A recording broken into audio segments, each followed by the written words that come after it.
ભાવનગર શહેરના ઘોઘા રોડ અને ring road પર થતી ચોરીને લઈને સ્થાનિકો પરેશાન. ભાવનગર ઘોઘા રોડ અને રિંગ રોડના રહીશો એસપીને રજૂઆત કરવા માટે પહોંચ્યા. 12 જેટલી ચોરી અને ચોરીના પ્રયાસ છતાં પોલીસ આરોપીને પકડવામાં નિષ્ફળ.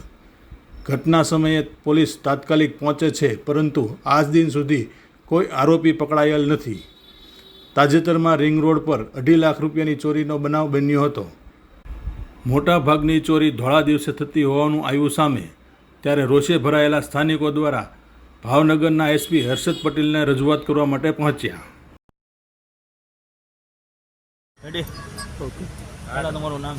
RS Upadhyay, Balyoginagar, Ghogha road, Bhavnagar. શેની માટે રજૂઆત કરવા? અમે આજે જિલ્લા પોલીસ અધિક્ષક શ્રી પાસે રજૂઆત કરવા માટે આવ્યા છીએ કે બાલયોગીનગર, કે જે રિંગ રોડ ઉપર આવેલું એક બહુ મોટી સોસાયટી છે. આજુબાજુની અંદર અનેક નાની મોટી સોસાયટીઓ આવેલી છે. છેલ્લા 3-4 મહિના દરમિયાન આ સોસાયટીની અંદર દિવસ દરમિયાન અને રાત્રિ દરમિયાન માત્ર 1 કલાક ઘર બંધ હોય, 2 કલાક ઘર બંધ હોય કે 2 દિવસ માટે ઘર બંધ રહ્યું હોય, એવા સંજોગોની અંદર દિવસે અને અમુક જગ્યાએ રાતના સમયની અંદર ચોરીઓ થઈ છે. એટલે 10 જેટલી ચોરીઓ છેલ્લા થોડા સમયની અંદર થવાના કારણે પોલીસ દ્વારા ખૂબ સારો સહકાર પણ છે.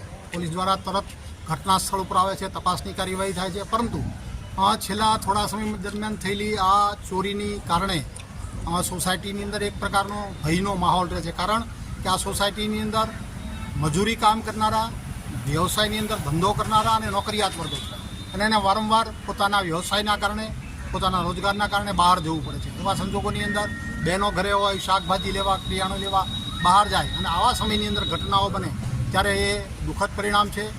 ખૂબ મહેનત કરીને કમાયેલા પૈસા ચોરો એના માધ્યમથી લઈ જાય ત્યારે ખૂબ દુઃખની પણ લાગણીઓ થતી હોય છે. આવા સંજોગોની અંદર તાત્કાલિક અસરથી પગલાં લેવાય, આ પેટ્રોલિંગની પ્રક્રિયાઓ પણ વધારે સઘન બને, તે માટે માનનીય એસપી સાહેબના ધ્યાને મૂકવા માટે અમે સૌ બાલયોગીનગરના પરિવારજનો અત્રે રજૂઆત કરવા માટે આવ્યા છીએ.